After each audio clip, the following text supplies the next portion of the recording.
Selamat pagi Bapak Ibu. Pagi. Kelihatannya semua sehat ya. Kita bersyukur. Sebelum kita mulai, hari ini Bapak Ibu berkenaan dengan bulan keluarga, akan diadakan selain firman Tuhan seperti biasa, akan diadakan talk show. Jadi ada ceramah yang dengan judulnya Ecclesia Domestica, menjadi teladan dan berkat dalam keluarga,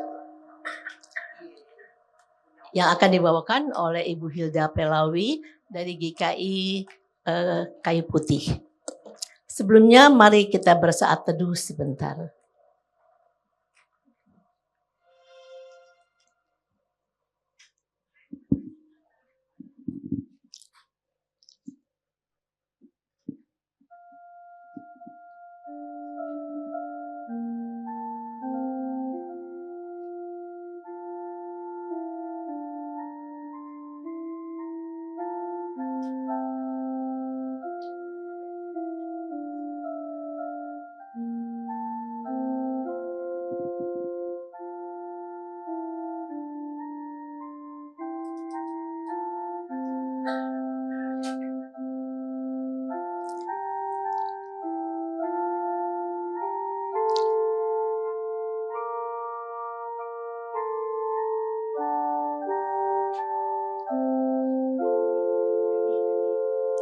Selesai. Saya mohon Bapak Ibu untuk berdiri. Kita bersama-sama menyanyikan Mars Kebanggaan Kita. Mars Usinda.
Dengan tetap berdiri, kita akan menyanyikan lagu pembukaan dari PKJ 289 bait pertama dan kedua.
Jalan lurus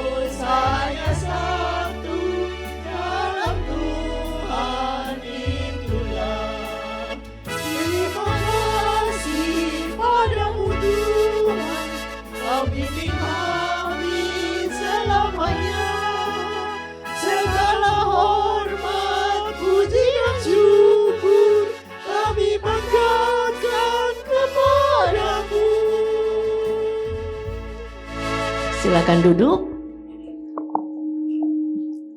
Kita satu dalam doa pembukaan.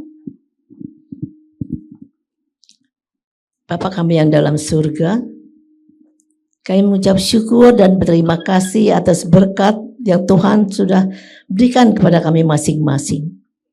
Tuhan sudah memberikan kami kesehatan sehingga pada hari ini kami bisa berkumpul bersama-sama di sini. Ya Tuhan, kami berdoa bagi teman-teman yang masih dalam perjalanan, kiranya Tuhan juga mau tibakan mereka di sini dengan selamat. Dan bagi yang kurang sehat, yang pada hari ini tidak bisa hadir bersama dengan kami, Tuhan tilik mereka supaya mereka boleh mendapat kesembuhan. Tuhan, biarlah semua acara yang telah kami susun pada acara ceramah dan talk show nanti, kiranya Tuhan berkati. Tuhan juga akan pimpin Ibu Hilda yang akan mewakili firman-Mu dan ceramah nanti. Biarlah Tuhan memberkati beliau sehingga semua yang akan disampaikan itu seturut dengan kehendak Tuhan dan juga boleh menjadi berkat bagi kami masing-masing. Demikianlah doa kami ya Tuhan, di dalam nama Yesus kami berdoa. Amin. Kita akan membacakan Mazmur. Saya akan membacakannya. Kita baca bersama-sama ya Bapak Ibu. Mazmur 112 ayat pertama sampai ke-6. Saya baca ayat yang ganjil, Bapak Ibu ayat yang genap. Sudah dapat semua? Mazmur 112. 112 ayat 1 sampai 6. Sudah dapat semua? Haleluya. Berbahagialah orang yang takut akan Tuhan, yang sangat suka kepada segala perintah-Nya.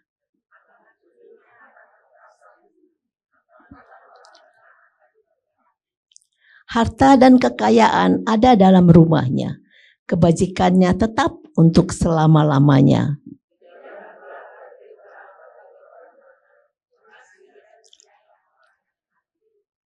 Berbahagialah orang yang menaruh belas kasihan dan memberi pinjaman, yang melakukan urusannya dengan adil.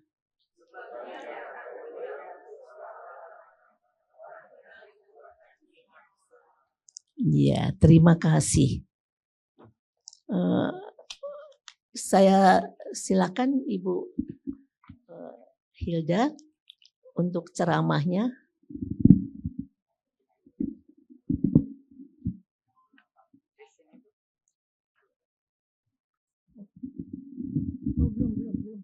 Maaf Bu, soalnya beda, nggak ada kesaksian.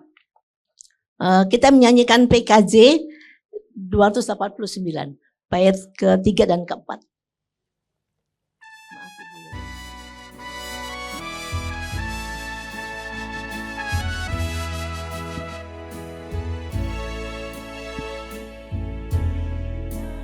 Bila Tuhan memimpinnya dalam suka, dalam duka, kita dalam tangannya. Terima kasih padamu Tuhan, Kau bimbing kami selamanya.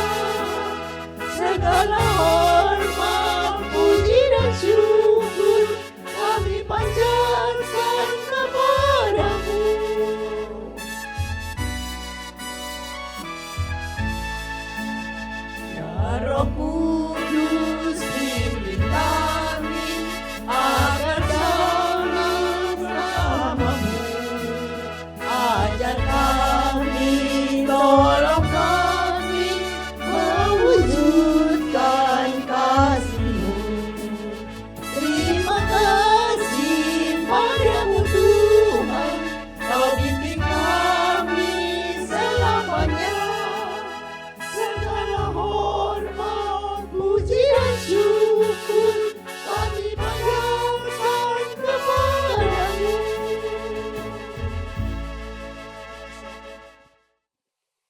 Ya, Bapak Ibu yang kekasih di dalam Tuhan Yesus Kristus, mari kita bersama-sama berdoa. Tuhan Bapa yang Maha Pengasih, kami mengucap syukur untuk pagi ini.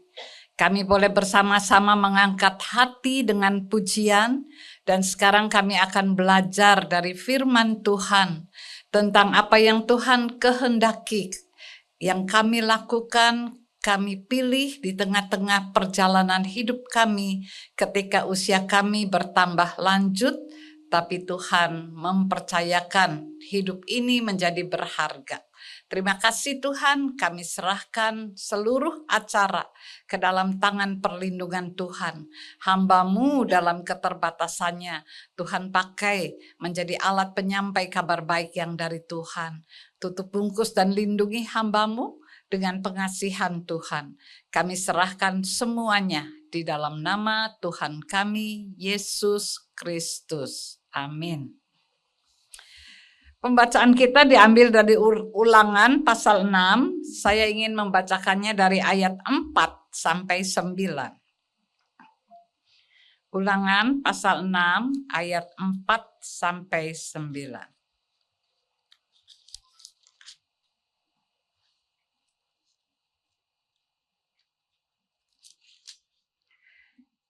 Ketemu semua? Dengarlah hai orang Israel, Tuhanlah Allah kita, Tuhan itu esa. Kasihilah Tuhan Allahmu dengan segenap hatimu, dengan segenap jiwamu, dan segenap kekuatanmu. Apa yang kuperintahkan kepadamu pada hari ini haruslah kau taruh dalam hatimu.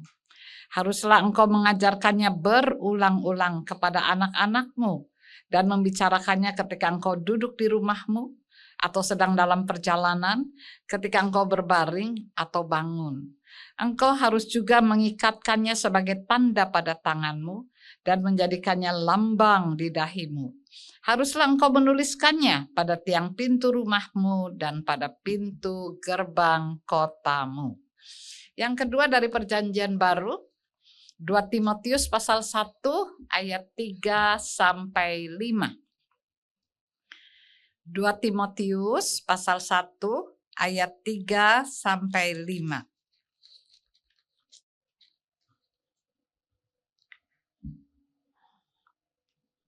Aku mengucap syukur kepada Allah yang kulayani dengan hati nurani yang murni, seperti yang dilakukan nenek moyangku. Aku selalu mengingat engkau dalam permohonanku, baik siang maupun malam. Apabila aku terkenang akan air matamu, aku ingin melihat engkau supaya penuhlah sukacitaku. Sebab aku teringat akan imanmu yang tulus ikhlas. Iman yang pertama-tama hidup di dalam nenekmu Lois dan di dalam ibumu Aineke, dan aku yakin hidup juga di dalam dirimu. Kita hari ini ada di bawah tema Ecclesia Domestica. Dan di tengah-tengah tema ini kita ingin belajar menjadi teladan dan berkat dalam keluarga. Saudara-saudara, keluarga itu terdiri dari yang pertama adalah umur yang berbeda-beda. Keluarga juga ketambahan ya, dengan menantu, sehingga kita juga tahu bahwa ada unsur ya dari keluarga yang berbeda yang bertumbuh di dalam kebersamaan itu. Keluarga kemudian dilengkapi dengan cucu-cucu yang karakternya juga beda-beda. Jadi dalam satu keluarga itu ada banyak kepribadian, banyak karakter yang dijalankan yang tampaknya berbeda-beda latar belakangnya, dari generasi mulai kita baby boomer sampai dengan generasi sekarang alpha yang juga beda dalam menyikapi berbagai peristiwa. Ketika kita berhadapan dengan apa yang dikatakan perbedaan itu, kita dipanggil menjadi dua hal. Yang dipanggil itu menjadi teladan dan berkat. Teladan dan berkat nanti kita akan belajar dari ketekunan, baik dari Lois dan Aineke. Dan yang kedua adalah apa yang dikatakan alasan kita untuk mengajarkan sesuatu di dalam keteladanan kita. Maka saya mulai dengan apa yang dibutuhkan untuk menjadi teladan. Gimana sih bisa jadi teladan? Saya ambil contoh begini. Cucu saya yang paling kecil tuh umurnya 8 tahun, ya kan? Jadi waktu dia baby kan saya udah pernah cerita itu dari baby itu waktu dia dalam keadaan gagal napas dan sebagainya. Saya bilang ada Tuhan Yesus nak, minta sama Tuhan Yesus. Rupanya itu bagian yang dia juga nggak ngerti tapi itu menyerap di dalam tubuhnya. Jadi apa-apa tuh selalu kalau apa-apa minta sama Tuhan gitu kan. Jadi saudara, suami saya itu udah gagal ginjal ya kan, jantungnya juga udah kurang bagus dan juga yang ketiga sekarang saraf kakinya itu selalu menyakiti dia. Dia kalau jalan cuma 200 meter, lebih dari itu kalau berdiri lebih dari 40 menit itu dia udah mau pingsan gitu kan. Jadi dengan kondisi itu dia tahu nih keadaan si opahnya itu rawan gitu kan. Lalu satu kali dia datang kepada opahnya terus dia bilang begini. Kalau orang Karo manggilnya Bulang. Bulang, Bulang, dia bilang ini. Jangan makan martabak manis ya. Terus kata padahal anak ini paling suka nih si Clark ini paling suka martabak manis. Jangan makan martabak manis lagi ya. Biarpun Clark suka sekali, tapi demi Bulang Clark nggak akan makan martabak manis. Terus suami saya kan ya. Tapi sesudah anak ini pergi keluar kamar, terus saya bilang, kamu jangan iya-iya aja loh. Kamu harus tidak makan martabak manis. Secara mencuri-mencuri ataupun secara jelas gamblang gitu kan. Karena anak ini kalau ngomong sesuatu dia akan amini gitu ya. Dan terus sampai udah setahun dia nggak makan martabak manis loh saudara. Padahal biasanya kalau beli martabak manis biarpun sampai besok diangetin, kami kan nggak punya microwave pakai wajan, itu dia makan ya. Jadi dia berusaha menahan sedemikian rupa untuk bilang sama Bulangnya bahwa dia sayang Bulangnya. Dia nggak mau Bulangnya itu makin parah karena itu dia menahan keinginannya. Tapi Bulangnya ini kan sewaktu-waktu dia bilang ini, Kla, ayo kita makan martabak manis, nanti Bulang beli. Tidak Bulang, tidak. Saya sudah janji sama Tuhan, kita tidak akan makan martabak manis. Jadi suami saya bilang ini nyiksa nih anak. Ya, jadi saudara, gimana kita bisa jadi teladan? Yang pertama adalah kita tahu apa yang diyakini sebagai kebenaran dan itu dilakukan secara konsekuen dan konsisten. Ya, kalau kita tahu bahwa di dalam Tuhan kita melandaskan hidup kita dan kita tahu sebagai yang benar, kita mesti konsekuen dan konsisten, saudara-saudara. Ini bagian yang susah menjadi teladan. Banyak orang tidak mau menjadi teladan. Sebab teladan itu tempat orang belajar, tempat orang meniru, tempat orang mengikuti. Karena itu kalau kita tahu itu baik, kita tahu itu yang betul-betul mendasar dalam hidup, kita harus konsisten. Yang kedua, kita juga bersedia menanggung risiko dari hal tersebut. Ya. Tidak pernah ada sebuah keteladanan tanpa risiko. Risikonya adalah bahwa kita sendiri di dalam berupaya menjelaskan misalnya tentang iman kepada Tuhan, kita sendiri harus mengisi hidup kita dengan iman. Ya. Kalau kita katakan ada Tuhan nak, jangan takut. Tapi kitanya takut terus-terusan, saudara, cucu kita nggak percaya loh, iya kan? Ya. Apalagi kalau kita bilang ke anak kita, ya Tuhan hadirlah di dalam rumah kita ya, memelihara kita. Tapi bolak-balik kita ngeluh terus gitu ya. Mungkin anak kita juga jadi nggak percaya dan menantu kita ya. Jadi saudara-saudara, di tengah belajar untuk menjadi keteladanan memang ada risiko untuk meneruskan perjalanan ini dengan apa yang kita yakini, untuk kita terus konsisten. Ya, dulu saya pernah cerita ya, waktu cucu saya, waktu menantu saya itu sakit 1 tahun lebih ya, sampai udah semua habis-habisan, lalu anak ini bilang, Omah bilang sama Tuhan, kita ini bukan Ayub. Terus saya bilang sama dia, kenapa enggak kamu aja yang berdoa sama Tuhan? Bilang, Tuhan kami ini bukan Ayub, enggak tahan Tuhan gitu.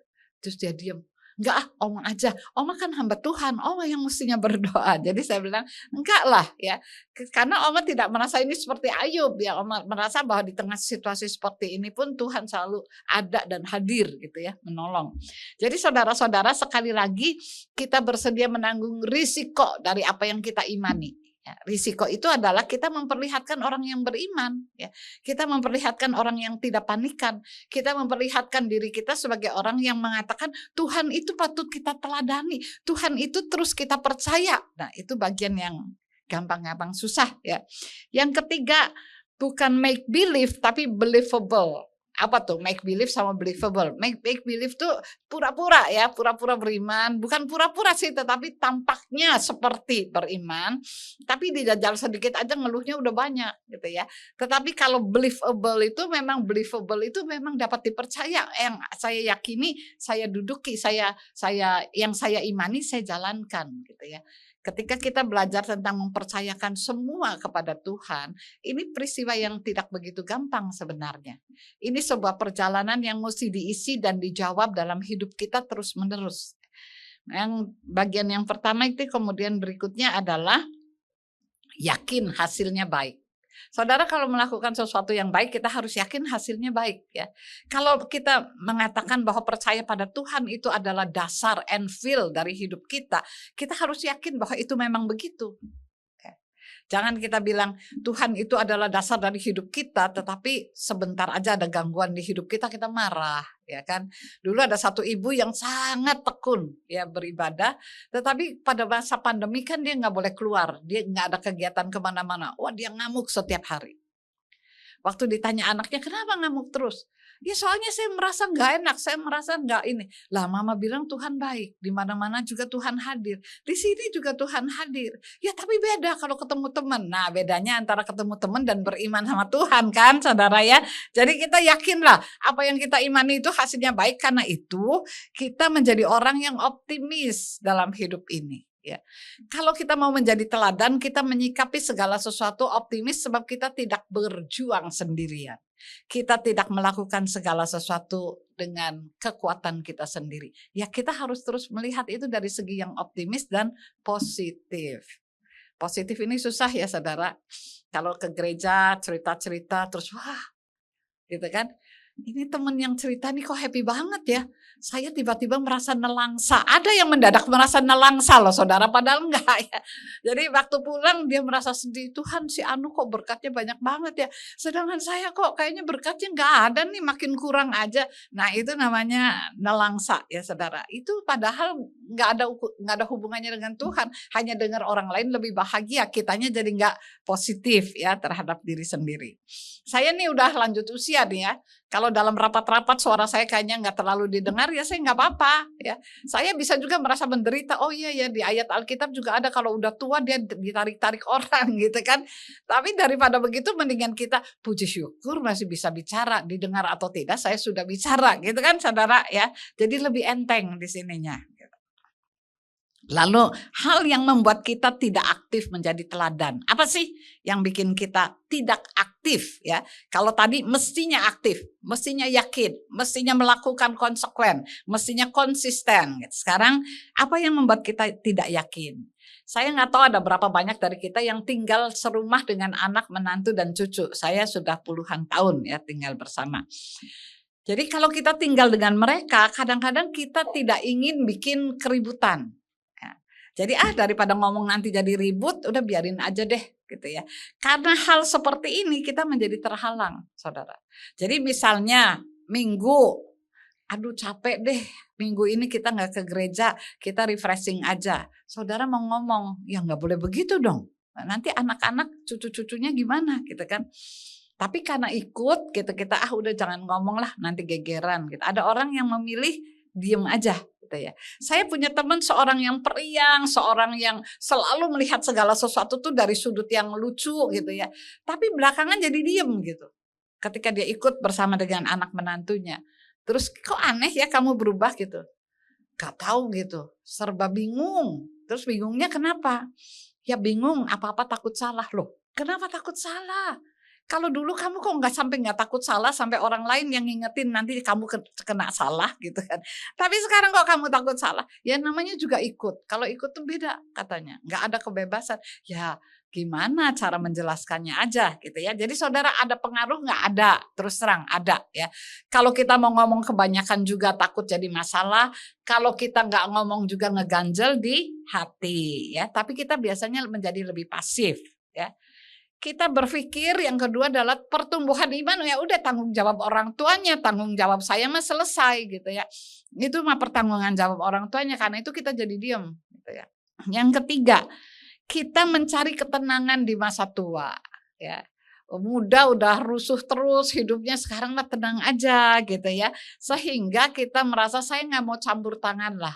Mau jadi apa mereka, mau bagaimana, saya berdoa saja dan saya nggak usah mengeluarkan pendapat saya. Nah ini keliru ya saudara. Ya, jangan pernah berhenti. Apa yang dikatakan Timotius, aku terkenang kepada iman yang tumbuh di dalam nenekmu, ada ibumu, dan sekarang tumbuh di dalam engkau. Itu ada garis yang sangat jelas yang dikatakan oleh Paulus pada Timotius, andil daripada nenekmu, daripada ibumu, karena ayahnya seorang Yunani yang berjuang untuk apa yang dikatakan imanmu. Nah ini sesuatu yang kita harus bersama-sama berkata, Tuhan saya punya tanggung jawab yang tidak pernah selesai kalau soal iman. Nah yang kedua, apa sih yang kita mau katakan kepada seluruh keluarga kita tentang iman, tentang bagaimana mendasarkan hidup di dalam Tuhan. Di dalam Ulangan, tadi saya mulainya dengan ayat yang keempat, karena di sana dikatakan, kenallah siapa Allahmu, Allahmu yang esa, Allahmu yang sudah membawa engkau keluar dari tanah perbudakan, Allahmu yang harus kau sembah dengan segenap hati, jiwa, dan akal budi, dan sesamamu manusia seperti dirimu sendiri. Jadi saudara itu dulu ya. Apa yang kau dengar hari ini hendaklah kau turunkan kepada anak cucumu. Jadi ada landasannya dulu. Engkau harus mengenal ya siapa Tuhanmu, engkau harus mulai menyembah Dia dengan sepenuh hati, jiwa, dan akal budimu, dan itu harus terus-menerus dalam setiap perilakumu ya di mana saja. Kalau di Israel kan kita tahu di depan hotel ya, di depan gelang pintunya ada, di bagian kadang-kadang diikat, kalau kita lihat ahli Taurat itu diikat di tangannya, ditaruh di dahinya. Jadi kita lihat mereka ingin mengingat, hendaklah engkau mengenal Allahmu, Allah yang esa, yang harus kau kasihi dengan sepenuh hati, jiwa, dan akal budimu. Jadi saudara-saudara, ketika saya dan saudara apa nih? Ya, tugas saya dan saudara-saudara. Yang pertama adalah tugas saya dan saudara-saudara dalam keteladanan iman adalah kita mengajarkan bahwa kepada seluruh keluarga kita, kenallah Tuhanmu. Kenalah Tuhanmu. Dan dengan cara itu kita akan melibatkan setiap peristiwa hidup kita. Saya belajar melihat bahwa di SBI itu kan anak-anak dari umur 1 tahun ya diajar untuk mengenal Tuhan dan menjadi orang yang tangguh karena mengikuti karakter Kristus. Sayangnya tuh orang tua kadang-kadang nggak sejalan gitu ya. Jadi kalau anaknya rewel dikit ya udah nggak usah deh gitu ya. Atau kadang-kadang kalau dikasih PR orang tua nggak kerjain, disuruh untuk bikin persekutuan malam nggak bisa gitu ya. Jadi ada banyak tugas-tugas yang diabaikan.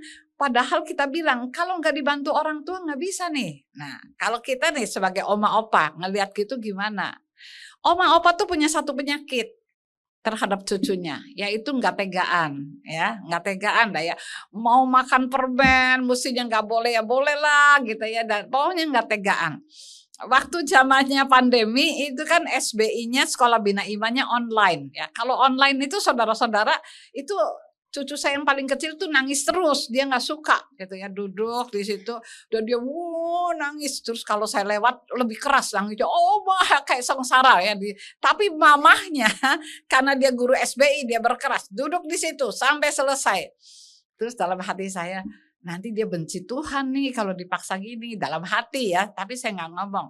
Tapi pada waktu udah selesai saya bilang, Clark, itu kan ketemu Tuhan. Enggak, bukan ketemu Tuhan katanya ya. Enggak ada Tuhannya di situ gitu. Lah yang diajarkan gitu kan. Nanti Rabu depan enggak boleh nangis lagi ya. Terus Oma mau kasih apa? Nah ini saudara ya, Oma mau kasih apa ya kalau cucu kita pintar. Nanti kalau Clark dengerin gitu ya, Oma mau pas saya mau menyebutkan sesuatu, menantu saya kepalanya udah kayak kipas berputar-putar. Jadi saya bilang, iya itu kan nanti Oma mau doain kamu supaya diberkati Tuhan gitu. Terus ya udah dia nangis lagi dia karena nggak dapat apa-apa. Jadi saudara-saudara kadang-kadang ya mengikuti role model yang ditetapkan oleh anak menantu kita buat anak-anaknya harus kita ikut bersama goyangannya ya supaya tidak terjadi konflik ya, sehingga kita tidak lagi bisa diteladani dengan apa yang kita ajarkan kepada mereka. Ya. Jadi sekali lagi kalau kita ikut di tengah keluarga kita, anak-anak kita dan cucu kita, ada adjustment, ada penyesuaian diri yang membuat kita tetap menjadi teladan di dalam berbagai tingkah laku kita. Ketika kita ingin menjadi teladan, saudara-saudara, jangan mundur ya. Saya berterima kasih punya menantu yang walaupun anaknya itu capek kayak apa, dia tetap menghadirkan anak-anaknya di SBI sampai selesai. Nah, sampai sekarang saya berterima kasih karena dia begitu gigih dan kadang-kadang menurut saya terlalu gigih ya, tapi baik untuk anaknya. Saya nggak boleh merusak apa yang diyakini seperti itu. Yang kedua, saudara-saudara, kalau menantu kita beda keyakinan, ini lebih susah. Ya. Kalau dia beda keyakinan, kita mau ngomong apa? Ya.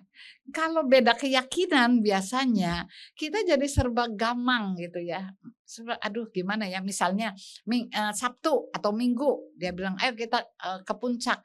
Kita mau ngomong ke gereja, dianya enggak gitu ya. Yang kedua dia juga merasa walaupun dulunya ya terserah, tapi dia lama-lama juga menjadi orang yang ingin juga anaknya mengikuti apa yang dia imani gitu. Jadi serba bingung ya. Saya memberi contoh seorang omah yang menjadi teladan luar biasa dalam menghadapi itu. Dia serumah dengan menantu yang non-Kristen. Jadi cucunya ini kadang-kadang datang ke dia menjelang maghrib gitu, dia bilang ini, saya mau doa dulu di masjid sebelah. Itu masih kecil anaknya 7 tahunan gitu. Terus si omanya bilang gini, opungnya ya, dia bilang, kamu doa aja sama oma. Enggak oma, mama saya bilang harus ke masjid sebelah. Oma enggak, opung nggak boleh, saya harus ke sana. Oke, habis ke sana ke sini ya, gitu. Terus habis sana anaknya nurut kan biasanya. Terus ke sini, terus dia bilang ini, mau nggak dengar opung berdoa? Kan udah dia bilang gitu kan. Tapi opung mau berdoa, opung belum gitu. Oke deh, dia bilang itu. Dan dia berdoa. Dia terus melakukan itu. Nah, kita tidak pernah tahu apa hasilnya nanti. Tapi saya percaya katakanlah berulang-ulang. Ya, saksikanlah dengan sungguh-sungguh apa yang engkau yakini dan engkau imani. Itu melalui perilakumu, melalui cara kata-katamu, dengan caramu yang lemah lembut. Sehingga orang menantunya barangkali juga menghormati ya. Dia tidak marah-marah, dia cuma berdialog saja seperti itu. Jadi saudara-saudara, ada banyak kali kekikukan situasi dan keadaan membuat kita kehilangan ketajaman kita dalam menjadi teladan. Nah, yang berikutnya adalah jangan lelah berdoa. Tugas kita ini sekarang jadi pendoa-pendoa. Ya, saya belakangan juga berdoa terus sama Tuhan, jadikan saya pendoa Tuhan gitu ya, supaya melalui peran sebagai pendoa ini saya bisa menjadi berkat juga bagi orang lain. Sebentar lagi kita menjadi berkat itu ya. Memang saya banyak dipanggil untuk orang-orang yang hampir meninggal nih, saudara. Jadi sesudah berdoa nggak lama meninggal orangnya. Jadi saya bilang ini, Bapak Ibu jangan salah loh ya. Bukan saya yang membuat dia bisa meninggal. Itu Tuhan. Jangan sampai orang takut saya datangi loh kalau sakit. Jangan Bu Hilda, jangan Bu Hilda gitu ya. Jadi saudara-saudara, menjadi pendoa itu adalah mendoakan orang lain untuk bisa dikuatkan, untuk bisa bertemu dengan Tuhan melalui cara Tuhan. Kadang-kadang cara kita udah buntu, tapi jangan pernah lelah berhenti untuk berdoa terus bagi anggota keluarga kita atau siapapun yang mau kita doakan. Tugas kita pada usia yang makin lanjut adalah menjadi pendoa yang setia. Karena itu kita akan banyak yang kita doakan. Satu kali kami keluar makan, terus menantu saya bilang, Mama berdoa mah. Tiba-tiba cucu saya bilang ini, jangan, nggak usah Oma. Gitu. Kenapa? Saya aja. Gitu. Terus dia berdoa cepat, amin. Gitu kan. Terus kata mamanya, kenapa tadi kan giliran Oma berdoa? Oma lama. Mah katanya, jadi dia udah lapar ya, dia udah pengen makan itu makanan enak. Nah, dia harus Omanya berdoa. Kalau saya kan doakan yang ulang tahun, gini. Jadi dia bilang, jangan katanya. Nah saya aja. Gitu.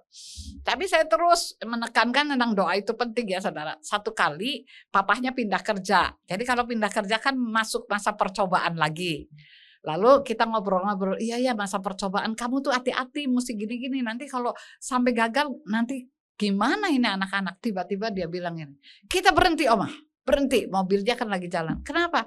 Oma berdoa sekarang. Dia takut kan.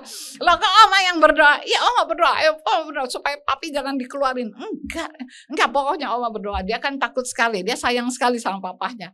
Jadi berdoalah kami, dan saya menahan diri untuk berdoa seserius mungkin. Padahal dalam hati saya, ini anak lucu banget ya. Di tengah-tengah situasi yang mau ke mall, dia suruh tiba-tiba kita di tengah jalan berdoa ya saudara-saudara. Jadi itu bagian dari proses dia beriman ya. Di tengah ketakutan, di tengah kegembiraan, di tengah keinginan dia belajar untuk menemui bahwa Tuhan itu ada bersama dengan mereka. Nah sekarang kita bagian yang kedua, menjadi berkat, be a blessing. Ya. Menjadi berkat ini adalah sebuah kerinduan setiap orang ya, untuk bisa mendatangkan manfaat bagi orang lain ya. Saya kira seumur hidup kita kepingin ya menjadi berkat bagi orang lain. Kalau kita datang dan orang lain merasa gembira, itu kita tahu bahwa kita belajar menjadi berkat bagi orang lain.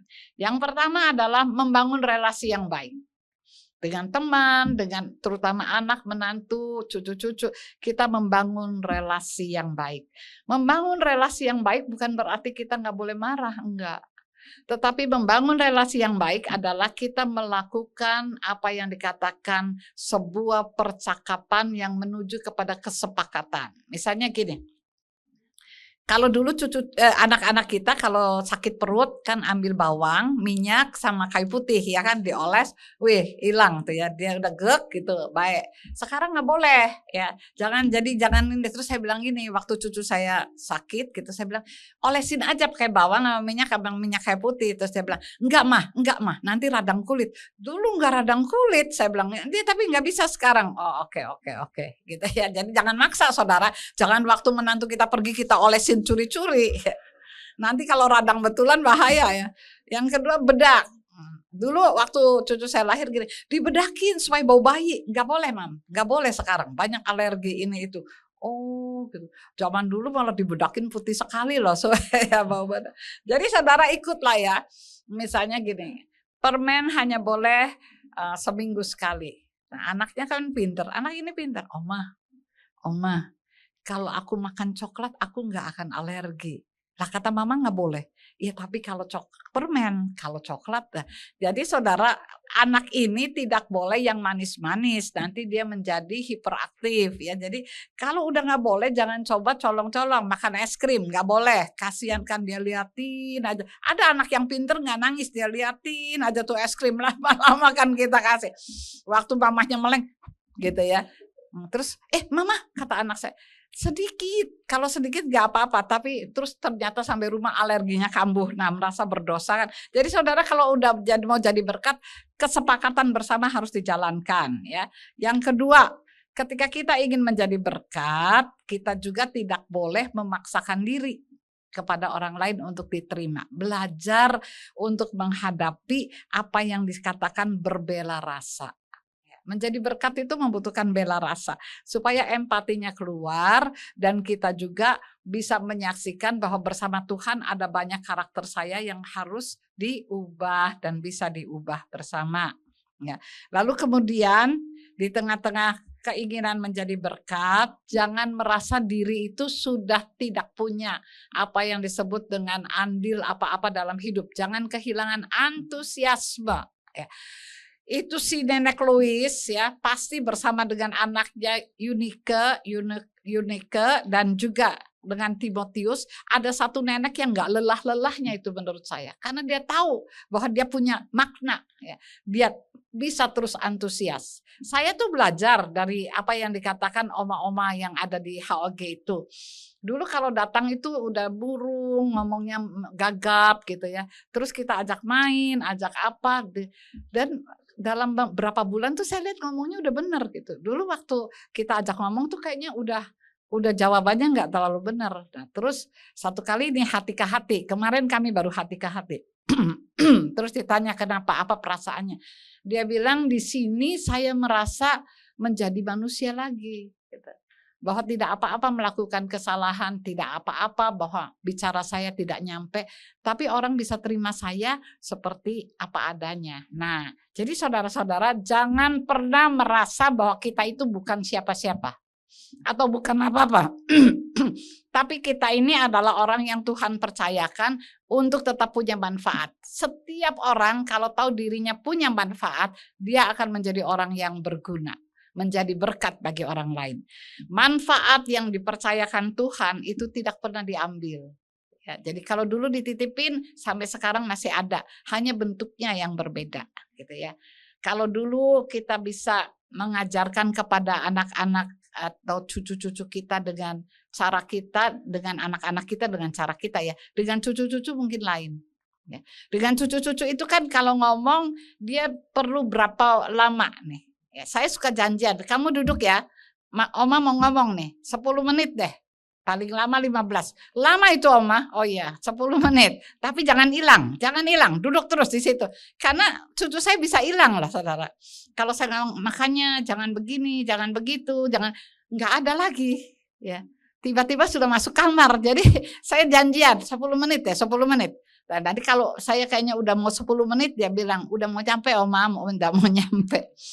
Nah, jadi saudara pernah lihat film itu kan, Become a Millionaire Before Grandma Die, ya di Netflix juga ada ya.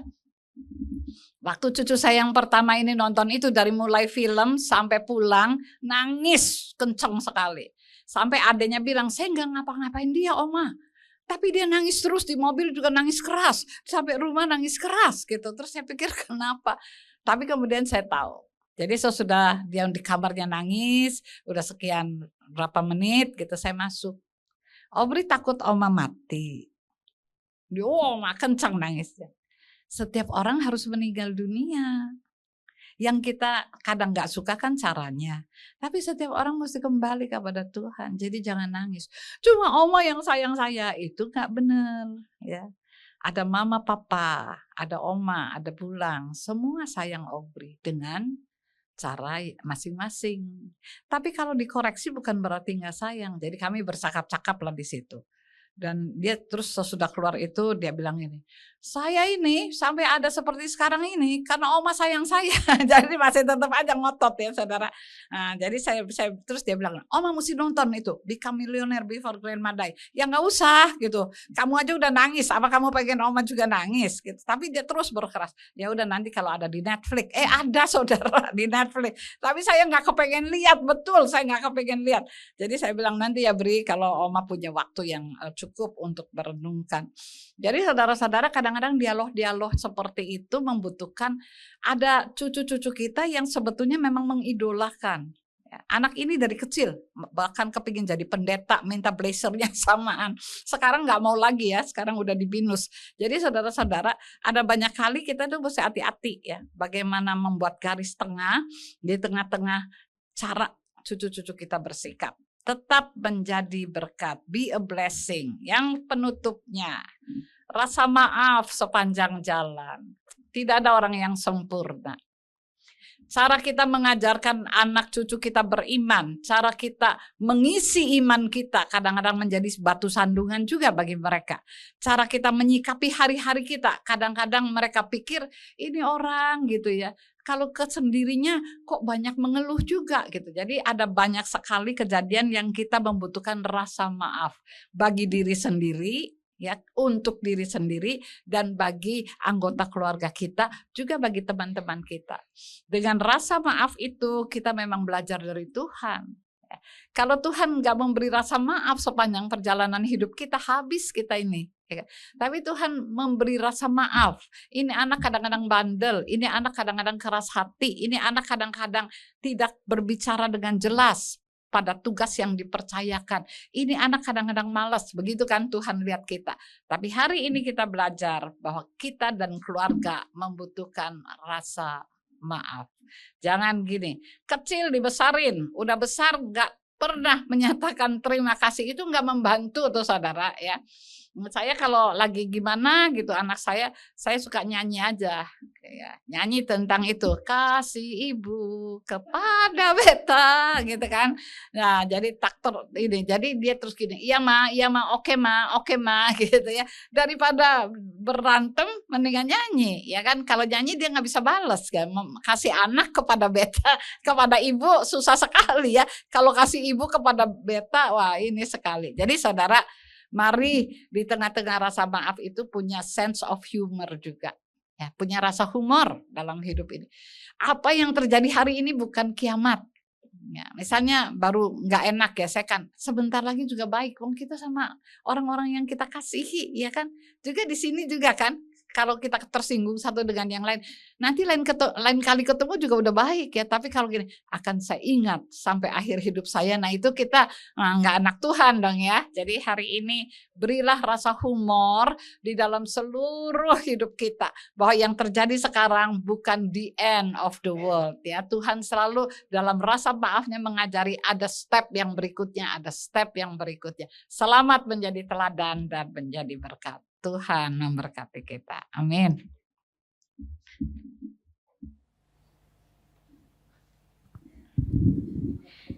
Ya, kita ucapkan terima kasih kepada Bu Hilda ya, yang sudah menolong kita semuanya sebagai oma opa, bapak ibu di tengah-tengah keluarga. Tadi sudah belajar bersama-sama bagaimana jadi apa? Teladan. Kemudian yang kedua bagaimana jadi berkat di tengah-tengah keluarga. Hari ini kita mau bersama-sama berdiskusi, sharing-sharing dengan Ibu Hilda ya. Mari Bu Hilda, kita naik ke sini, ke atas.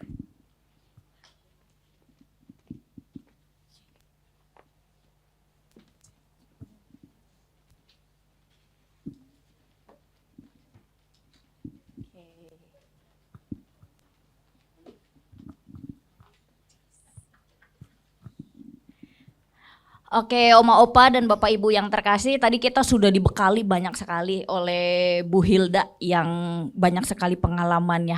Kalau jadi Oma ada berapa cucunya nih Bu Hilda? Saya punya 6. Oh ada 6. Paling kecil usia berapa sekarang Bu? Yang paling kecil usia 8. 8. Paling besar? Paling besar sudah 21. 21 tahun. Wah berarti cucunya ada 6 ya.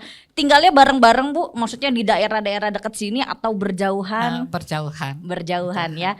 Oke, nanti mungkin Bu Hilda juga boleh sharing gimana caranya membangun relasi gitu ya dengan cucu-cucu, dengan anak-anak juga yang mungkin tinggal berjauhan dengan Bu Hilda. Namun sebelum Bu Hilda sharing, Oma Opa dan Bapak Ibu dibuka untuk Oma Opa dan Bapak Ibu, mungkin ada yang mau bertanya sama Ibu Hilda untuk materi pada hari ini. Silahkan. Untuk Oma Opa dan Bapak Ibu yang mau bertanya sama Bu Hilda. Ayo jangan malu-malu.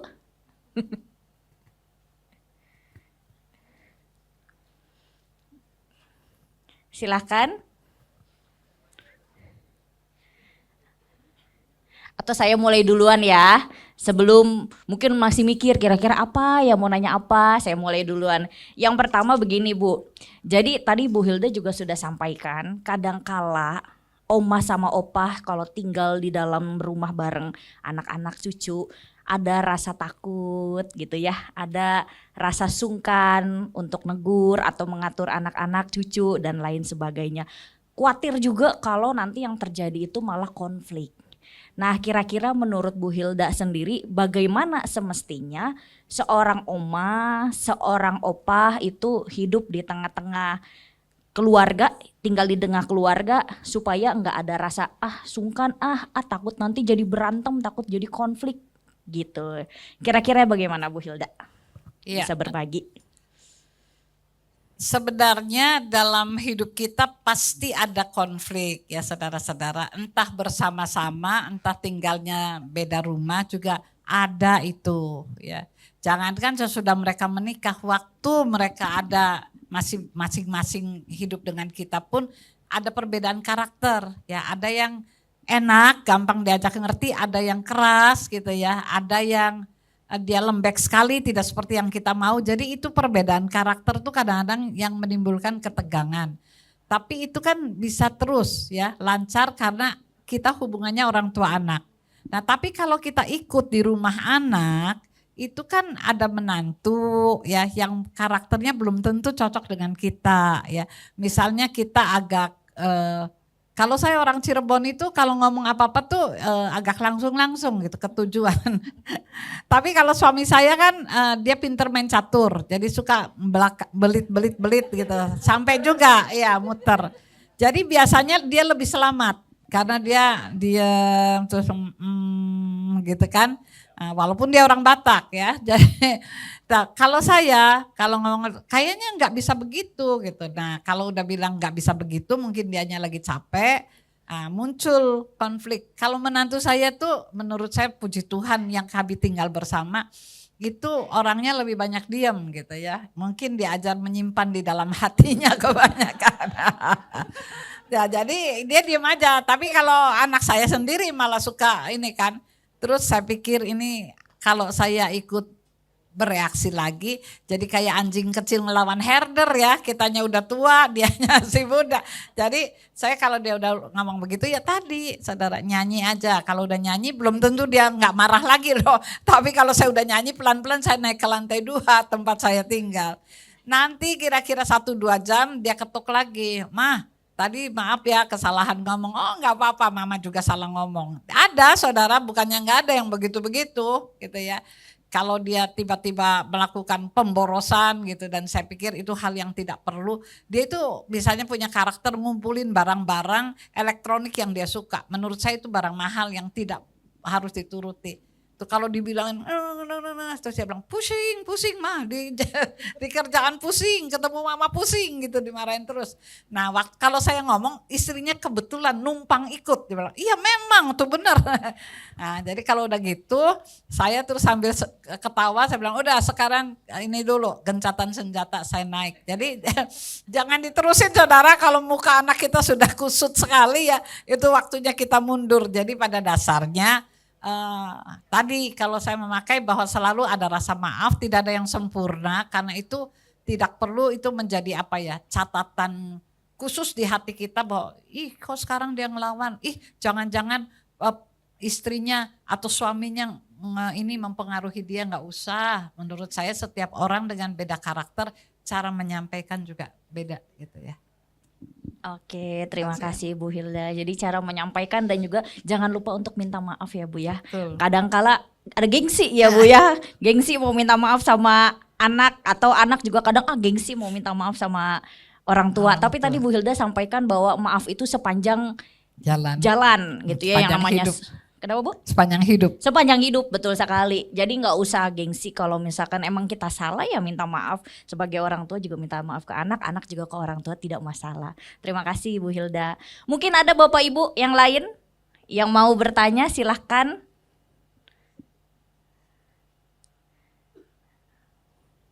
Oke, Bu Linda mau tanya. Silakan Oma Opah, Bapak Ibu yang lain juga ya kalau ada yang mau bertanya. Terima kasih waktunya. Saya mau bertanya berkaitan dengan cucu.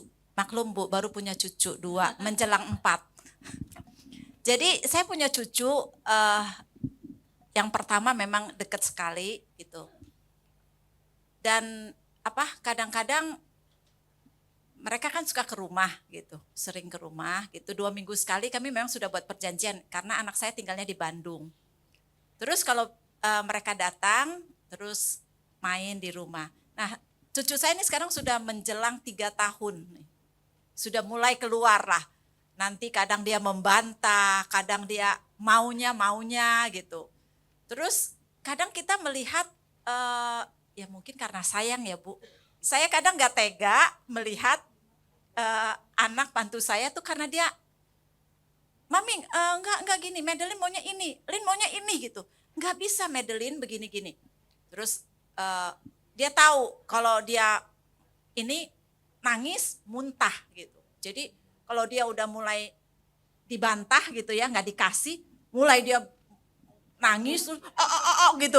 Jadi papinya waktu kemarin itu kita pergi ke luar, disentil lah sama papinya gitu ya, disentil mulutnya. Ini saya nih pengen negor, gimana nggak negor ini cucu di ini. Jadi itu sangat susah buat kita sebagai omah gitu. Menurut Ibu apa yang harus saya lakukan gitu? Jadi menghindar, menegur, atau diem aja nggak pura-pura nggak lihat gitu. Terima kasih Ibu. Iya. Saya jawab ya Emma. Silakan. Nah, jadi yang dilakukan adalah pada saat itu kita diam aja. Karena ibunya sedang mendidik dia kan atau papahnya. Kita diam aja, tetapi kalau sudah anak ini ternyata muntah atau apa, sesudah itu selesai perjalanan itu sampai di rumah, pada saat anak ini nggak ada, si cucu nggak ada, kita ngomong sama anak dan menantu kita. Anak itu nggak bisa dengan cara itu. Kalau dia muntah atau dia menjadi tantrum misalnya, itu dia attract perhatian kita kan. Jadi nggak pakai cara itu, ajak dia bicara. Ajak dia, sebab umur 3 tahun sudah bisa diajak bicara dengan bahasa anak-anak ya. Jadi kita diam aja, nanti sesudahnya baru. Jadi kalau kita ngomong di situ, cucu kita tahu nih, oh ini tuh, oh ma gitu kan, ya gitu ya. Tetapi kalau kita diamkan dulu, tapi kita harus ngomong sama anak dan menantu kita. Tidak baik kalau dia selalu memakai reaksi emosionalnya dengan muntah dan atau bagaimana meronta-ronta gitu ya. Jadi itu yang dilakukan. Kan ada anak umur 3, nanti kalau anak cucu kita umur 8 itu sudah susah. Itu kepribadian dia lagi, aduh kalau kita berdoa aja supaya nggak marah gitu ya. Nah itu biasanya tuh pada momen seperti itu ketika mama papanya suka, aduh ini anak gitu ya. Saya juga diamin aja gitu. Tapi kalau sesudahnya saya ajak ngomong anaknya, Klak, kalau tadi Klak melakukan itu Tuhan seneng enggak gitu ya. Terus dia bilang ini, ya enggak seneng Oma, jadi kenapa dilakukan? Ya abisnya, dia tuh kalau ngomong enggak ada berhentinya. Terus dia, udah selesai begitu, nanti dia suka ngomong di kelas, dipanggil guru BP. Nah, kalau pulang kita semua bilang jangan dimarahi. Waktu dia pulang, tadi siapa yang ngadep guru BP? Kelar. Gimana rasanya? Gak apa-apa Oma, paling dikasih PR di situ kan, terus gitu. Tapi kalau sering-sering dipanggil guru BP, dia bilang anak siapa ya? Cucu siapa ya nih anak? Kok gak bisa ikut perintah? Oh gitu ya Oma? Iya.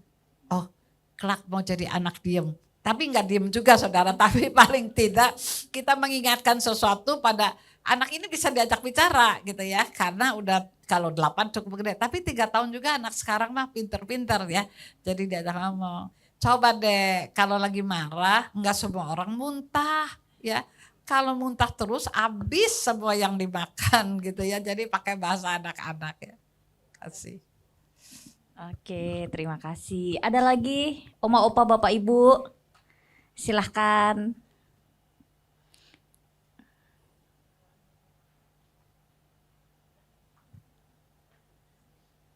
Ayo, Oma, Opa, dan Bapak, Ibu. Jangan disimpan di dalam hati pertanyaannya, karena saya nggak bisa baca hati. Jadi harus disuarakan pertanyaannya. Oke, Pak Rudi silahkan. Ya, saya Rudi. Bu Hilda, saya bagus sekali sih penjelasannya. Semuanya sebetulnya hampir terjawab sudah apa yang ini. Tapi ada permasalahan bahwa kami berdua memang enggak ingin kumpul sama anak cucu. Artinya kita nggak mau serumah gitu. Kalau biar mereka hidup sendiri-sendiri. Tapi pada suatu kesempatan yang jauh ini yang di Surabaya, itu kan kita hanya sekali-sekali saja datang ke sana, makan bareng gitu. Saya lihat maminya itu tidak mau negur maupun anak saya juga nggak mau negur. Anak ini baru aja kita pesan makanan, dia udah minum tehnya duluan. Gitu. Nah itu kami nggak suka karena memang dia jadinya kurus, memang anaknya nggak terbaik, nggak bagus.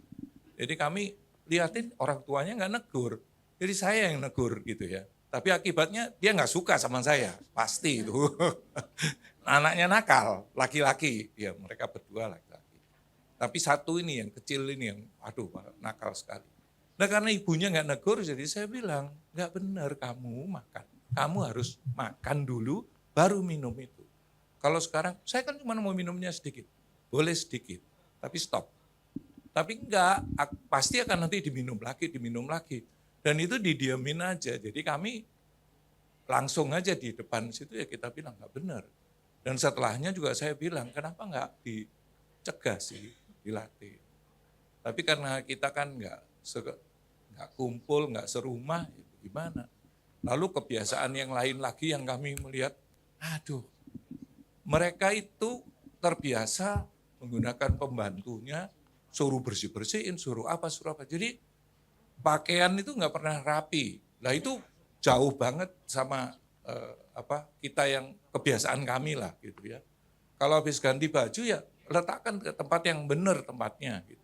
Ini enggak, habis keluar ganti di depannya bluk gitu aja, di depannya kamar mandi, di mana numpuk semua di situ.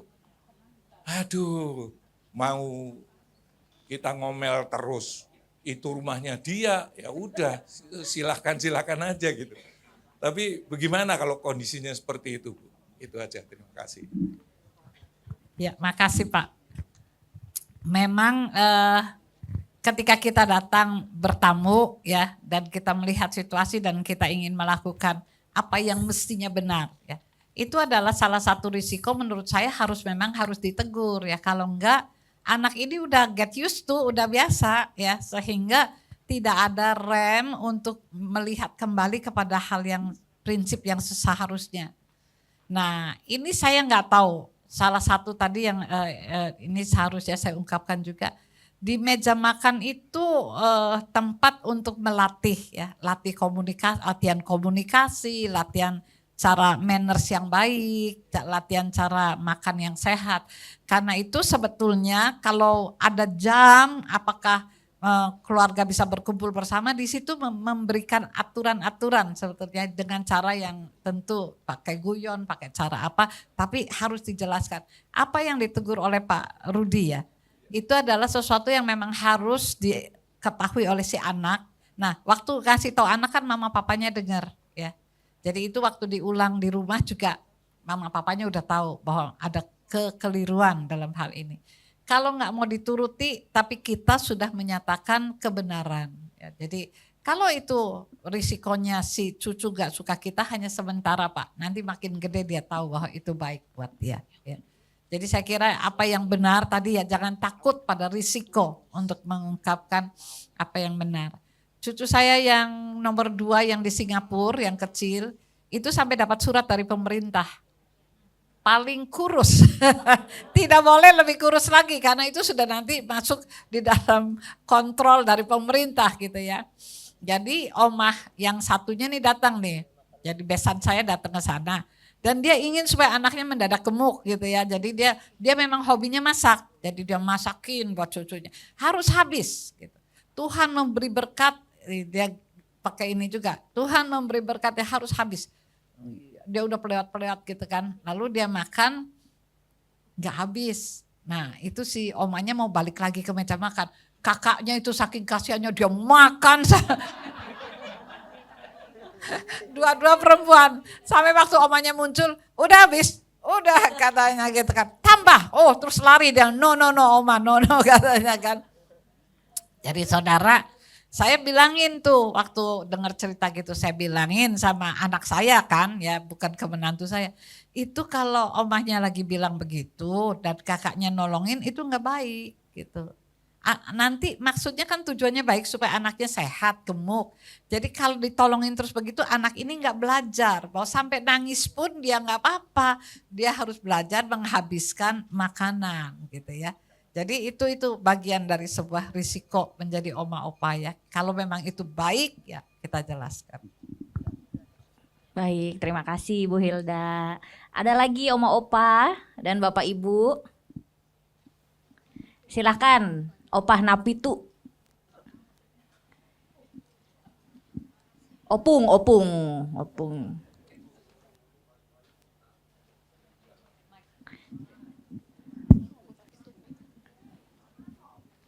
Oke, nanti selanjutnya ada ya yang di belakang ya. Oke, silakan Opung. Ya, terima kasih kepada hadirin yang memberikan ada pertanyaan dengan perasaan mengenai dalam keluarga. Jadi ya terima kasih ya, maaf ya. Karena manusia itu tidak ada sempurna semua. Ada kurang lebih. Jadi saya mau belajar, dengan kata lain selama hidup belajar. Jadi saya belajar juga seperti yang dikatakan tadi, untuk mengarahkan keluarga, dapat mengarahkan orang tua yang sudah lewat 86 ke atas. Umur 86 ke atas seperti saya, sudah tidak dapat lagi diarahkan dengan benar, begitulah. Jadi bagaimanalah anak saya dengan menantu saya, boleh saya mengarahkan mereka supaya bisa saya dianyom di dalam keluarga itu untuk menjalani kasih Allah. Supaya kepada mereka pun saya ngomong jangan sakit hati. Padahal saya kurang ingat lagi yang benar. Jadi saya belajar bagaimana saya mengarahkan anak dengan menantu, apalagi cucu, untuk dapat menganyam saya, mengarahkan, menjalankan kasih Allah kepada sesama yang dikatakan menjadi teladan dan berkat di dalam keluarga. Jadi bagaimana saya mengarahkan diri saya pertama dengan mengarahkan keluarga dapat menganyam aku untuk menjalankan kehendak Allah. Kira-kira demikian. Terima kasih ya. Ya, Opung umur 86 ya Opung? 86 ya, 86 tahun masih seperti ini sudah luar biasa ya, kita tepuk tangan ya.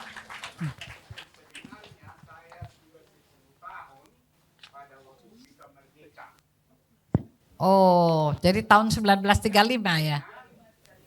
Untuk membuat TNS pegawai negeri sipil, sudah 20 tahun lah mengajar dan 40 tahun lagi mengajar, baru 60 tahun pensiun, begitu makanya dibuat dari 8 kenapa 58 padahal 90. saya lahir 35. Jadi demikianlah. Ya. Jadi aslinya 89 ya Opung ya, 89 ya. Ya itu ya 89 masih seperti ini luar biasa ya. Ya syukur.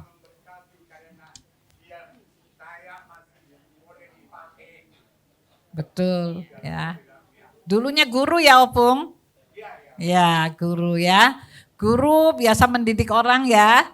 Juga di tengah keluarga mungkin ada banyak hal yang Opung juga mau arahkan yang hal yang baik ya. Tapi yang namanya juga anak muda zaman sekarang ya Opung, dia juga punya prinsip. Betul ya. Ya. Tapi walaupun ketinggalan zaman, apa yang benar, apa yang baik itu tetap saja benar dan baik ya. Cuma caranya menyikapi itu ya orang dulu sama sekarang berbeda. Tapi kalau hal yang benar, hal yang baik, Opung bilang aja. Biarpun dari zaman sebelum kemerdekaan udah lahir, tapi tetap benar dan baik Opung ya. Jadi jangan takut gitu ya. Asal ngomongnya ikuti. Kalau orang nari ikuti gayanya nih. Gayanya anak kita nih gimana, cucu kita gimana supaya omongan kita itu sampai gitu ya. Udah syukur Opung masih mau mengajarkan hal-hal yang baik ya. Ya kita beri semangat pada Opung. Tadi ada lagi ya pertanyaan di belakang. Tadi sepertinya ada yang bertanya ya. Siapa ya tadi yang di belakang? Oh, Bu Kristiana. Ya, terima Silakan, kasih Bu Kristiana. Ibu Hilda. Kalau tadi disampaikan sebetulnya semua masalah komunikasi itu adalah karena perbedaan kepribadian. Jadi sebetulnya apakah kita meskipun sudah umur, memang sudah umur ya Bu, kepribadian itu kan sampai 4 kelompok. Apakah kita juga perlu belajar, maksud saya itu belajar sana, kemudian ada gen ini, oh anak alfa begini, ini sehingga lebih mudah untuk kita itu masuknya gitu loh, memulai. Satu contoh, misalnya saya dulu senang belajar kepribadian karena akhirnya kita berhubungan dengan manusia yang begitu banyak. Seorang yang kolerik tinggi, nggak mungkin saya ngomong sama dia itu, oh ya memang kamu begini, waduh nggak tembus. Nah gimana gitu loh Bu, apakah itu yang harus kita terus belajar sehingga cara komunikasi, cara kita masuk itu jadi lebih nyaman. Ya, makasih. Ya, dalam rumah kita bisa bermacam-macam, ada yang kolerik, plekmatik, sanguin gitu kan ya. Dan itu nyampur dan bagaimana kita bisa menjadi orang yang beradaptasi juga mereka juga ya. Nah, hal yang harus kita sadari bahwa di tengah-tengah perbedaan-perbedaan karakter itu kita justru menciptakan sebuah di tengah keragaman kita tetap mengarahkan diri kepada visinya Tuhan di tengah keluarga. Kalau seorang yang generasi alfa, dia serba instan saudara. Ya, jadi bukan hanya kolerik, pragmatik dan ininya plekmatik dan seterusnya. Tapi memang dia serba instan. Jadi kalau kita kan suka begini, zaman Oma remaja dulu ada yang nggak laku, gitu. Dia hanya nyengir aja. Iya itu kan zaman Oma. Ya. Kenapa jalan segitu aja capek? Zaman Oma dulu dia cuma lihat aja. Waktu itu ya Oma ya, waktu apa sundut bedil itu. Jadi saudara-saudara, bahasa yang mana nih ya yang harus dipakai? Tentu saja kita harus belajar bahasa generasi milenial, anak-anak kita kebanyakan milenial, lalu bahasa alfa, cucu-cucu kita. Gitu ya. Jadi di tengah-tengah membahasakan diri ada satu bahasa yang paling bisa dipahami semua. Bahasa kasih. Kalaupun cara kita tidak cocok dengan dia, tapi kalau dia tahu bahwa kita betul-betul mengasihi dia, itu kadang-kadang dia masih mau duduk dan dengar gitu ya. Jadi saya selalu percaya kalau hati nurani kita tulus ya, walaupun sesaat dia menolak gitu ya, tetapi pada dasarnya dia menangkap sesuatu di luar dari jurang gap itu. Cucu saya yang nomor 2, itu yang di rumah kan ada 3, yang nomor 2 itu jarang ngomong. Jadi kalau gimana kabarnya Brian? Gitu ya. Kurus orangnya. Nah, si suami saya dia pakai adat Karo nih, cara Karo. Gimana kau Brian? Brian ini dia bilang ke saya, dia itu harus dilatih bicara. Dia itu punya kekurangan. Nanti di pergaulan dia itu terasing. Saya bilang enggak, temannya banyak. Cuman dia ngadepin kamu dan ngadepin saya barangkali susah menjawab. Karena kami tidur bersama ya. Lalu terus akhirnya saya bilang ini, Brian suka apa? Gitu kan. Nah, gini Brian ya, kalau kamu gak ngomong lagi, Oma akan minta kepada kamu ngajarin Oma gimana caranya supaya kamu ngomong. Enggak apa-apa kok Oma, bisa kan ya. Nah, jadi lain kali ya sedikit-sedikit kita ngobrol gitu. Jadi saudara-saudara gak bisa dipaksa, orang dia tuh orangnya begitu gitu. Tapi ada cara supaya kita bikin perjanjian nih. Kalau kamu nanti ini gimana pun saya akan terus bertanya pada kamu sampai kamu bisa bicara gitu ya. Jadi tapi kalau dia dengan ibunya dia bisa ngobrol gitu. Kalau dia dengan bapaknya nggak banyak bicara juga gitu ya. Tapi temannya banyak. Nah, jadi saya bilang aman, nggak apa-apa. Asal temannya banyak aman itu gitu ya. Jadi saudara-saudara kadang-kadang ada anak remaja yang kita mesti panjang sabar ususnya ya. Untuk bisa memahami apa yang terjadi dengan kamu. Anak saya 3, yang nomor 2 itu kalau kata mama saya, kamu jangan khotbah aja tuh, anak kamu tadi nangis tuh, lagi duduk katanya patah hati. Oh, terus dia masuk, kenapa Dek, ada apa? Enggak ada apa-apa, sambil marah. Oh, berarti nggak boleh ditanya nih, sama omanya dia tadi nangis kan? Oh ya udah nangis terus. Nanti kalau ada yang mau ngobrol aja ya, mama siap. Enggak pernah cerita.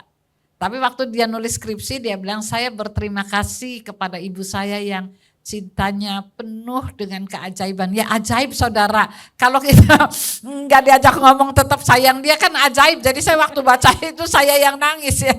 Oh dia merasakan juga gitu ya. Jadi ya kadang-kadang anak pada momen-momen tertentu ada anehnya. Tapi kita nggak apa-apa, jalan terus.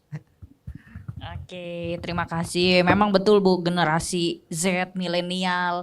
Kadang kalau ngomong cuman gitu-gitu aja ya. Dan semoga sebagai oma opa, sebagai bapak ibu nggak langsung bawa perasaan gitu ya. Akhirnya udahlah biarin aja anaknya ditinggalin gitu. Semoga tidak seperti itu. Karena kasih ibu tadi sepanjang masa ya, kasih kasih ayah juga sepanjang masa pasti untuk anak.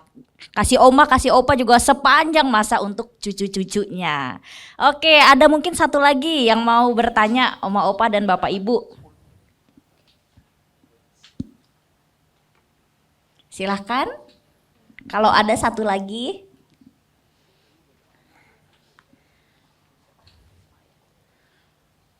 Oke, sudah tidak ada?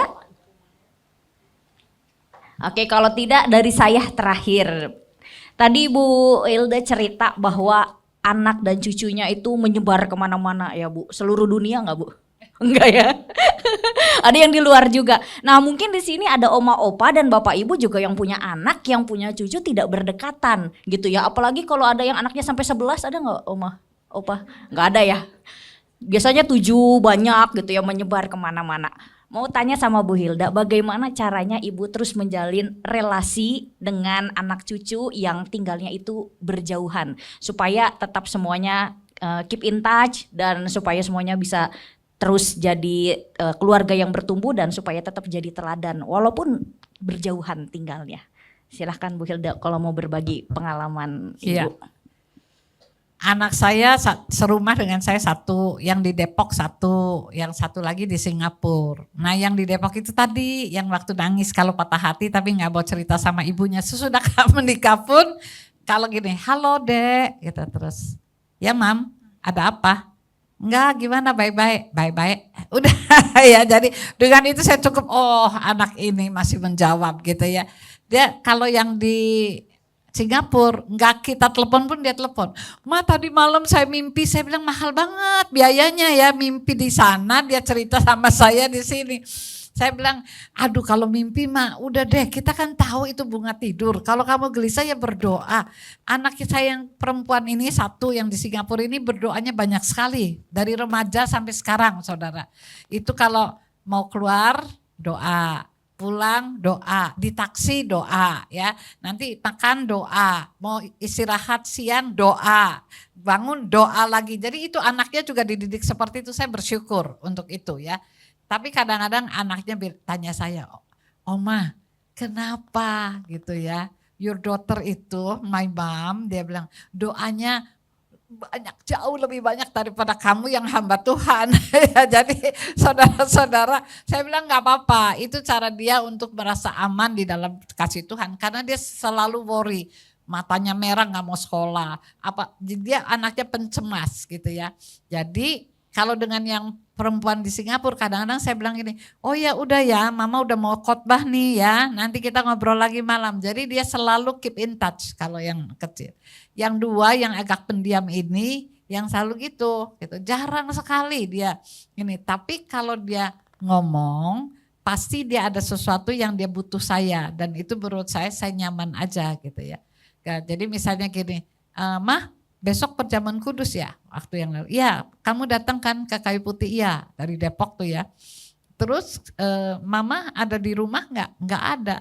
Oh sebetulnya saya mau main ke rumah. Oh jam berapa? Saya akan usahakan jam sekian. Wah enggak bisa bah. Oh ya udah enggak apa-apa. kita video callan aja. Jadi kadang-kadang video callan aja karena dia nggak mau nunggu tuh. Misalnya saya usahakan jam segini. Saya kan nggak bisa meninggalkan tugas juga. Terus dia bilang, udah deh lain kali aja. Tuh lain kalinya bisa tunggu perjamuan kudus berikutnya. Jadi saudara-saudara ada anak yang memang begitu. Misalnya dia mau komunikasi dengan saya, dia kirim video anaknya yang masih umur 2 tahun. Nah dengan itu dia pikir itulah cara dia mengkomunikasikan diri dengan saya. Ya saya juga nggak apa-apa gitu. Jadi ada anak yang memang susah untuk berkomunikasi. Nurunnya ke keponakannya ya cucu saya yang laki itu. Jadi tidak semua karakter bisa kita handle, tapi kita jangan pernah mundur dengan perbedaan-perbedaan yang ada. Kasih. Oke, terima kasih Bu Hilda. Perbedaan-perbedaan yang ada jangan membuat kita mundur gitu ya. Kemudian tetap video call, tetap telepon dan juga mengajarkan terus berdoa ya Bu ya. Mendoakan anak-anak dan juga cucu-cucunya. Terima kasih banyak Bu Hilda untuk sharingnya, untuk tanya jawab pada pagi hari ini. Kita semua, saya yakin kita semua terberkati ya dengan apa yang sudah disampaikan oleh Ibu Hilda. Untuk menutup, tadi ayat hafalannya, boleh minta tolong? Ya, ini ayat hafalannya. Kita baca bareng-bareng aja ya Bu ya. Mari Oma Opa dan Bapak Ibu kita baca bersama-sama ya untuk ayat hafalan ini. 1, 2, 3. 2 Timotius 3 ayat 15. Ingatlah juga bahwa sejak kecil engkau sudah mengenal kitab suci yang dapat memberi hikmat kepadamu dan menuntun engkau kepada keselamatan melalui iman kepada Kristus. Amin. Sekali lagi kita berikan tepuk tangan untuk Ibu Hilda. Terima kasih Bu Hilda, Tuhan Yesus memberkati. Saya serahkan kepada Oma Yani. Terima kasih Ibu Hilda. Saya rasa semua udah dapat pelajaran baru ya. Iya kan? Saya juga suka merasakan, iya ya. Mau bilangin apa-apa sama cucu, takut nanti salah. Mungkin orang tuanya bolehin gitu kan ya. Tapi kadang-kadang gini, saya bawa dalam doa aja. Saya bawa dalam doa. Sebab kalau kita nanti ngomong apa-apa, tegur dia, lain kan bawaannya. Dan saya bawa dalam doa aja. Nah, jadi semoga sesudah kita mendengarkan apa yang Ibu Hilda jelaskan tadi, kita juga lebih sabar dan lebih bijaksana sebagai Oma Opa ya. Kita sampai pada persembahan.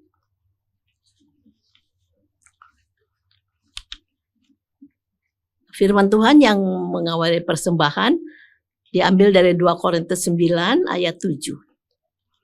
Hendaklah masing-masing memberi menurut kerelaan hatinya, jangan dengan sedih hati atau karena paksaan, sebab Allah mengasihi orang yang memberi dengan sukacita.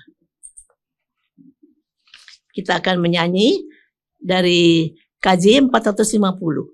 Hidup kita yang benar.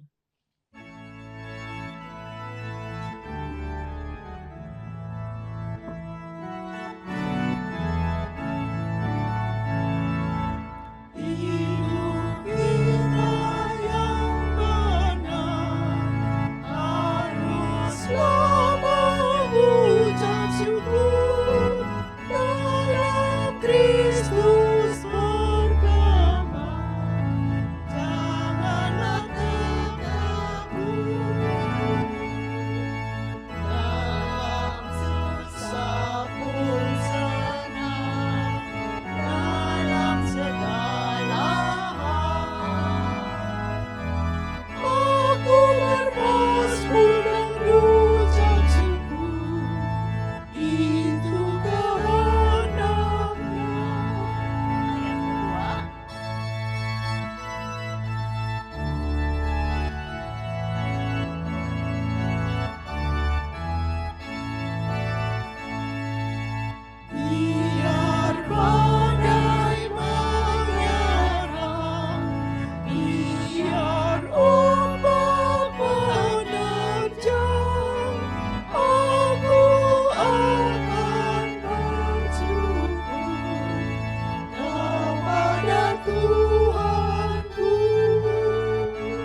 Kita bawa dalam doa.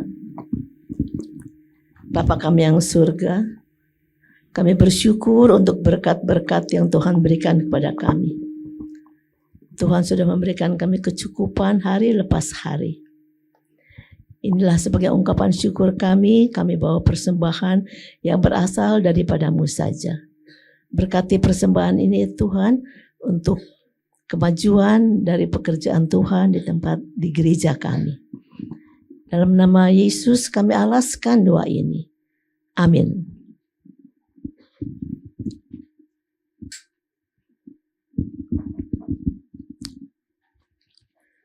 Sebagai nyanyian penutup, mari kita bersama-sama menyanyikan dari KJ 318.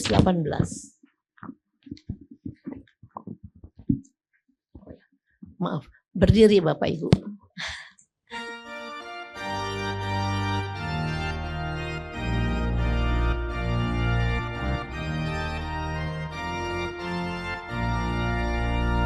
Berbahagia tiap rumah tangga di mana kamu yang tetap dan merasakan tiap sukacita tanpa Tuhan yang tiadalah lengkap, di mana hati kira menyambutmu dan memandangmu dengan berseri.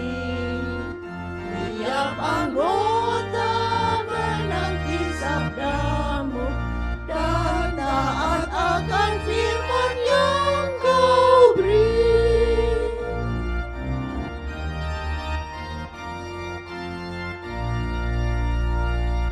Berbahagia rumah yang sepakat hidup sehati dalam kasih-Mu, serta tekun mencari hingga dapat damai kekal di dalam sinar-Mu, di mana suka duka kan dibagi, ikatan kasih semakin teguh. Di luar Tuhan tidak ada lagi yang dapat memberi berkat penuh. Mari kita masuk dalam doa syafaat, lalu doa penutup dan berkat. Ya Tuhan Bapa yang Maha Pengasih, kami membawa syafaat kami bersama-sama pada saat ini. Kami ingin mendukung anak-Mu Ibu Eni Gozali pasca operasi.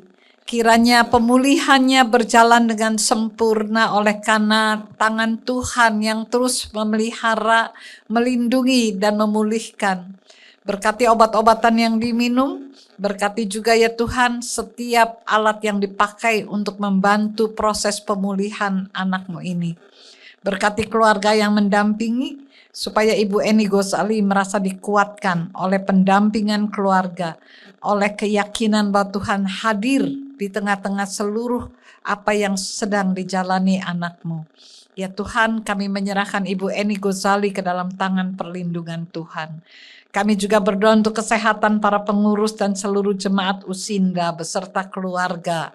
Tuhan kiranya menolong kami semua di tengah-tengah cuaca yang terus berganti-ganti, di tengah udara panas yang seringkali membuat kami kewalahan menghadapinya. Jagai kami Tuhan dan lindungi kami ketika kami menghadapi kondisi kami yang lebih mudah untuk diserang oleh berbagai perubahan keadaan. Sekali lagi kami menyerahkan kesehatan kami ke dalam tangan perlindungan Tuhan.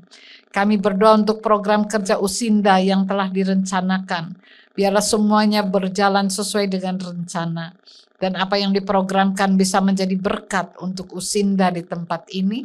Dan melalui pelayanan Usinda banyak ya Tuhan. Ketika kami menjalani usia kami yang bertambah lanjut, kami berbahagia. Sebab kami bukan orang yang ditinggalkan, tetapi kami adalah orang yang terus dipakai oleh Tuhan untuk tetap berguna, bermanfaat dan menjadi berkat. Kami berdoa Tuhan untuk proses pembangunan gereja Tuhan. Biarlah apa yang sedang dijalankan oleh Jemaatmu GKI Gading Serpong, boleh seluruh proses pembangunan gereja berjalan dengan lancar dan tepat pada waktunya. Tuhan berkati setiap anak-Mu yang terlibat di dalamnya. Tuhan berkati panitia pembangunan. Tuhan berkati setiap jemaat, supaya kami semua merasa terlibat, dan biarlah pada akhirnya sarana yang Tuhan anugerahkan boleh menjadi tempat beribadah dan melakukan berbagai kegiatan dari Jemaat-Mu GKI Gading Serpong. Kami saat ini juga berbahagia Tuhan, bersama anak-anak-Mu yang berulang tahun.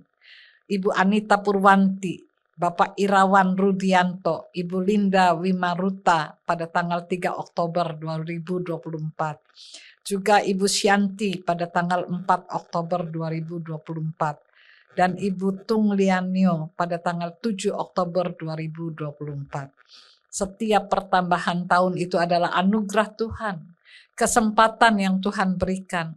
Maka sertai Tuhan, supaya saudara-saudara kami yang berulang tahun boleh merasakan yang Tuhan tambahkan itu adalah seluruh perjalanan bersama dengan kasih setia Tuhan yang tidak pernah berubah. Apa yang dialami pendampingan Tuhan di tahun yang lalu akan sama kami alami di tahun yang sudah Tuhan anugerahkan pada anak-anak-Mu yang berulang tahun pada bulan Oktober ini. Berkati Bapak supaya sukacita karena Tuhan terus mendampingi, sukacita bersama keluarga menjadikan kekuatan baru, antusiasme baru dalam menjalani hari-hari kesempatan yang Tuhan beri. Terima kasih Bapak. Kami menyerahkan syafaat kami untuk diberkati oleh Tuhan, dan kami menyerahkannya di dalam nama Tuhan kami, Yesus Kristus. Sekarang saudara-saudara, kita mengarahkan hati kita kepada Tuhan untuk memohon berkat Tuhan. Kiranya kasih karunia Tuhan kita Yesus Kristus, damai sejahtera dari Allah Bapa kita, dan dengan persekutuan Roh Kudus menyertai kita sekalian, sekarang dan sampai selamanya. Amin. Bapa, terima kasih.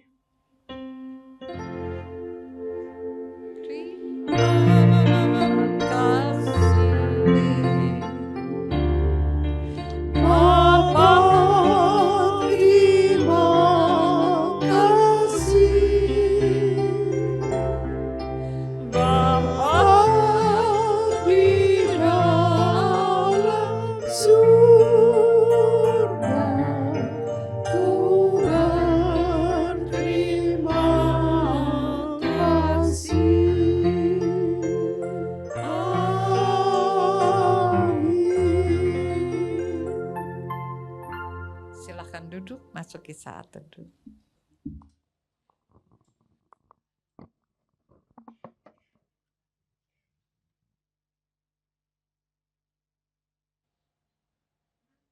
Selamat siang, Opa, Oma, Bapak, Ibu semuanya. Saya lihat semua mukanya masih segar nih. Hari ini kita sungguh berbahagia dan berterima kasih pada Ibu Hilda Pelawi dari GKI Kayu Putih ya Bu, yang sudah memberikan ceramah-ceramah dan pegangan hidup bagi kita sebagai lansia. Gimana supaya kita menjadi teladan dan menjadi berkat dalam keluarga kita, keluarga besar kita, menantu, cucu, anak-anak. Jadi supaya kita bisa menjadi berkat dalam teladan kita. Jadi kita sungguh bersyukur dan berterima kasih atas bekal-bekal ini, juga pada Pendeta Irma yang sudah menjadi moderator. Terima kasih juga Bu Irma. Dan kami juga berterima kasih kepada pemimpin pujian Ibu Yani Suryadi, singer Ibu Aji, Ibu Sinta, dan pemusik Ibu Novi. Terima kasih. Penerima tamu Ibu Ernawati, Ibu Kok Ivy, multimedia Saudara Kelvin dan Ibu Evang. Terima kasih. Pembaca warta dan doa saya sendiri. Untuk tema persekutuan kita minggu depan di tanggal 16 Oktober, yaitu temanya hidup dalam kebenaran firman Tuhan. Pembicaranya Ibu Ratna Kartika, pemimpin pujiannya Bapak Penatua Toba Sitorus, pendamping kita ya, penatua pendamping kita. Singernya Ibu Chandrawati, Ibu Hermin, pemusiknya Ibu Titik Marlina, penerima tamu Ibu Tung Liano, dan Ibu Liana Cahyadi, pembawa warta Ibu Dini. Apakah hari ini ada tamu yang baru pertama kali hadir dalam persekutuan kita? Bila ada, silakan berdiri, Bapak, Ibu, Opa, Oma, mempersilahkan untuk memperkenalkan diri. Maju, Pak.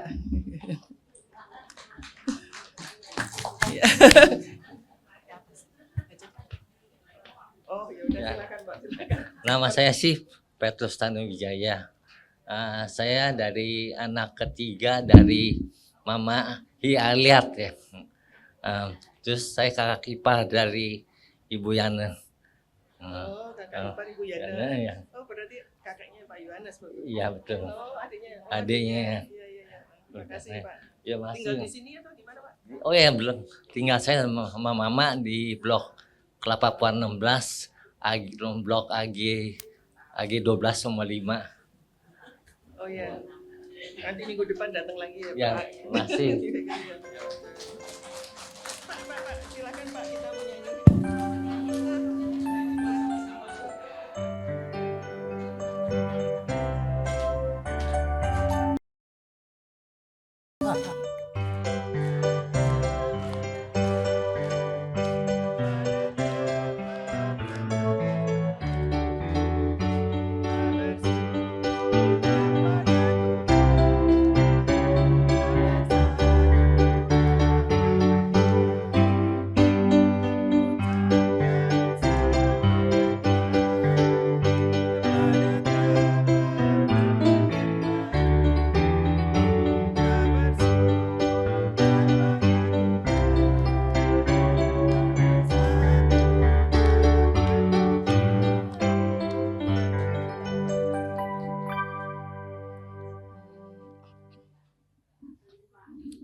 Pengumuman dari komisi, hari ini setelah persekutuan tidak ada MMA dan tidak ada latihan paduan suara.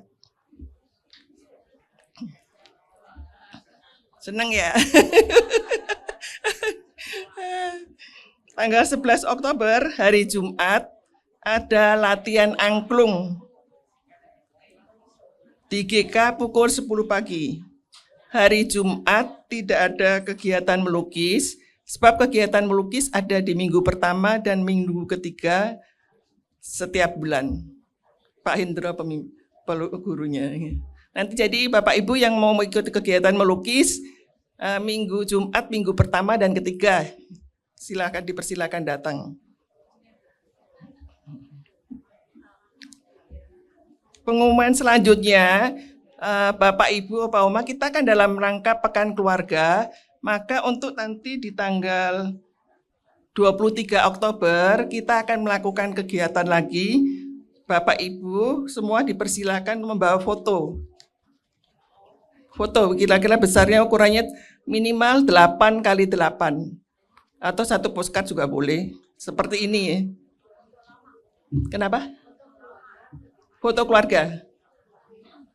Keluarga yang berkesan atau yang kita lihat berkesan sekali momennya atau bagaimana, atau foto yang kita dari cucu atau anaknya kita yang kita cintai atau gitu deh. Jangan lupa ya Bapak Ibu, jadi di tanggal 23 Oktober kita membawa foto keluarga sebab kita akan membuat kenang-kenangan untuk keluarga atau suami atau cucu kita yang tercinta. Saya rasa cukup sekian warta kita hari ini dan terima kasih, Tuhan memberkati, sampai bertemu minggu depan. Tidak ada MMA dan latihan paduan suara.